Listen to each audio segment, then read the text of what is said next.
काफी हो गया ईवीएम पर और नहीं। रविंदर सिंह शेरों, रविंदर, आपने अभी सीएसडीएस के संजय जी के आंकड़े सुने। 42% वोट कांग्रेस को मिल सकता है और बीजेपी 5% पीछे है, 37 के आसपास। क्या ये बाकी सारे एग्जिट पोल्स और आपका जो असेसमेंट है उसके आसपास ही है? बिल्कुल उसी तरह से आपको लग रहा है? जी, उससे मेल खाता है। और देखिए 7-8% का स्विंग तो बहुत बड़ा स्विंग है सर। और इतने स्विंग में तो 55 सीटें 60 सीटों के आसपास कांग्रेस पहुंच सकती है, क्योंकि इस बार मुकाबला डायरेक्ट है, त्रिकोणीय मुकाबला नहीं है। केवल 10 सीटें हैं जो त्रिकोणीय मुकाबले में हैं, या फिर जहां पर कांग्रेस और बीजेपी के अलावा कोई जीत सकता है। 80 सीटों पर आमने सामने का मुकाबला है और इतना बड़ा वोट परसेंटेज बढ़ गया तो फिर तो कांग्रेस पार्टी के लिए 55 सीटें जीतना और 60 सीटें जीतना भी आसान है, मुश्किल नहीं है। और हो सकता है कि कोई करिश्मा दिखने को मिल जाए, क्योंकि ये स्विंग बहुत बड़ा है। हाँ। और खासतौर पर देखिए ग्रामीण इलाकों में ज्यादा वोट परसेंट हुआ है, शहरी इलाकों में मत प्रतिशत बहुत कम हुआ है। ओके रविंदर, अब एक सेकंड रुकिएगा, एक सेकंड। अब विजय जी, कल दोपहर में या शाम को जब प्रेस कॉन्फ्रेंस होगी या नेता आएंगे कांग्रेस और बीजेपी के बड़े नेता दिल्ली में, दोनों क्या क्या कहेंगे? आप समझ गए मेरा सवाल? नहीं, दोनों लोग कहेंगे जनादेश का सम्मान करते हैं। हाँ, और सबसे बड़ी बात यह है हाँ। कि जनादेश का सम्मान करते हैं। हाँ। हमने अपनी तरफ से लड़ाई लड़ी। हाँ। ये अच्छा है, हमारी पॉलिटिकल पार्टी मतलब आज जितनी बात कर रही है, लेकिन कल आकर ये बहुत कम होता है। वैसे जो आज तक भी चल रहा है ये ईवीएम का चक्कर, बाकी पॉलिटिकल पार्टी बहुत जल्दी इस बात को मतलब दोपहर तक जब स्थिति साफ हो जाती है, शुरू में तो आप सुबह करेंगे तो फिर वही चलता रहेगा। हाँ। जो बात हो रही है। अच्छा, ऐसा सिनेरियो मैं आपको देता हूं, जैसे एग्जिट पोल सही हो गए, मान लीजिए कांग्रेस की सरकार आ गई हरियाणा में जी, और जम्मू कश्मीर में हंग असेंबली हो गई जी। अब बताइए प्रेस कॉन्फ्रेंस में क्या कहेंगे कांग्रेस और बीजेपी के नेता? देखिए कांग्रेस की तो सरकार वहां पर बनने का है ही, जिसके लिए भारतीय जनता मतलब कांग्रेस के नेता तो कहेंगे कि देखिए हम 10 साल की एंटी इनकम्बेंसी के खिलाफ यहां पर चुनाव लड़ा है और चुनाव जीते हैं। भारतीय जनता पार्टी वहां कहेगी कि हम देखेंगे कि किस तरह से ये बदलाव हुआ है, क्या हुआ है।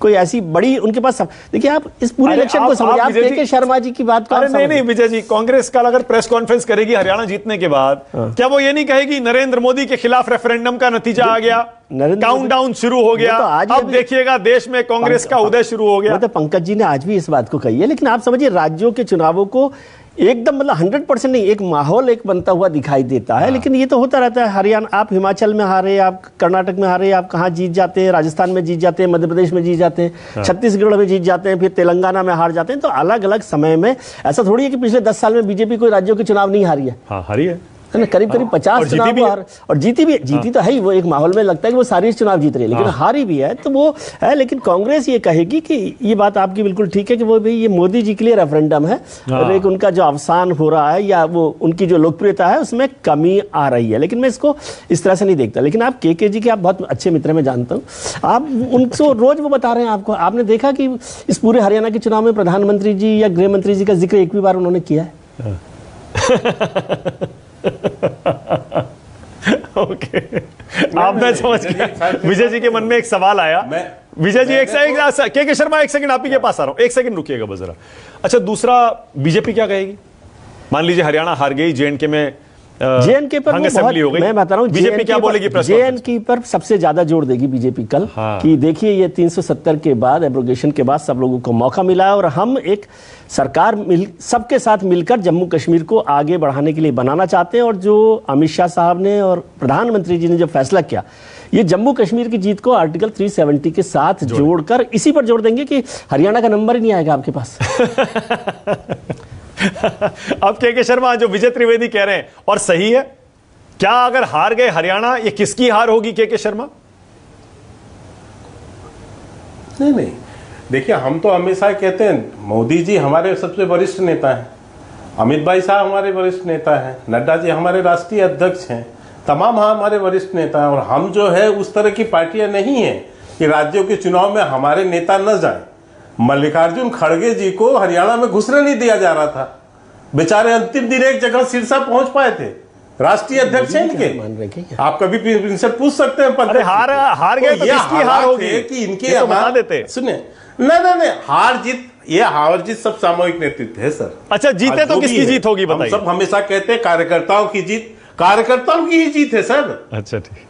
हम जब लोकसभा भी जीते तो हमने कहा कार्यकर्ताओं की जीत है, नेतृत्व तो है ही हमारा सबसे लोकप्रिय, इसमें कोई दो मत नहीं है। लेकिन मैं ये कह रहा हूं कि जो हरियाणा की स्थिति, हरियाणा में वैसे देखने लायक माहौल है। कल बस मैं इतना कह रहा हूं, कांग्रेस जैसे अभी पंकज जी यहाँ पर ईवीएम का बहाना लेके घूम रहे हैं, कल ये पृष्ठभूमि बना रहे हैं, भूमिका बना रहे हैं, क्योंकि उनको वहां पर कल भी यही करना है। विजय जी कह रहे हैं कि जब हार जाएंगे तो कांग्रेस ओके, पंकज जी जवाब दे रहे हैं, ये जनता का जनमत है।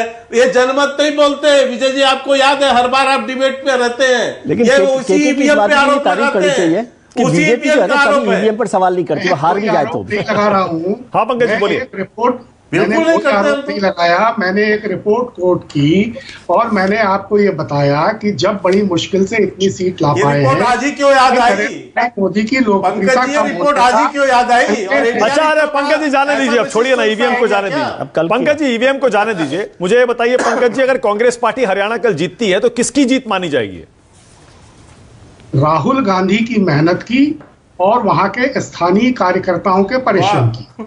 अरे हुड्डा जी की नहीं मानेंगे पंकज जी? दिया हुआ हाँ, मैंने कहा ना वहां के स्थानीय नेताओं और कार्यक्रमों के परिश्रम की। नेताओं मत बोलिए, हुड्डा जी एक सबसे बड़े नेता है वहां के। सियासत में बदलाव का ये दौर जो आया है उसमें सबसे बड़ा योगदान राहुल गांधी का है। पूरे 10 साल जिस तरह अडिग, अविचल और कृत संकल्प भाव। अच्छा अगर हार गए तो किसकी हार होगी?